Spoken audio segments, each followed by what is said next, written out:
এরপরে প্রশ্ন হলো, মৃত ব্যক্তিকে স্বপ্নে দেখলে কি হয়? মৃত ব্যক্তিকে আপনি যদি স্বপ্নে দেখেন, তাহলে সেক্ষেত্রে দুইটা অবস্থার কোন একটা হবে। আপনি হয়তো আপনার মৃত ব্যক্তি, নিকটাত্মীয়, বাবা মা বা কাছের কেউকে দেখেছেন। দেখার পর আপনার মধ্যে অস্থিরতা কাজ করছে, তিনি কষ্টে আছেন এমনটি বোঝা যাচ্ছে। ধরুন তিনি খুব ক্ষীণকায়, খুব চিকনা, ক্ষুধার্ত, কষ্ট পাচ্ছেন, আপনার কাছে কিছু চাচ্ছেন বা এমন কিছু যেটা দেখে আপনার মানসিক অস্থিরতা বেড়ে গেছে, আপনি মনে করছেন তিনি বোধহয় কষ্টে আছেন।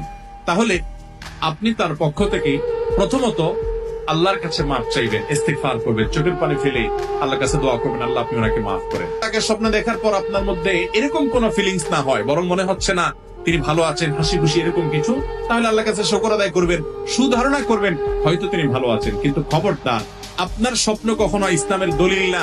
আপনি স্বপ্নে কাউকে দেখলেন যে হ্যাঁ সে এরকম কোন পরিস্থিতি আছে, বোধহয় সে আযাবের মধ্যে আছে, এটা দিয়ে আপনি ফতোয়া দিয়ে দিলেন যে লোকটা জাহান্নামে আছে।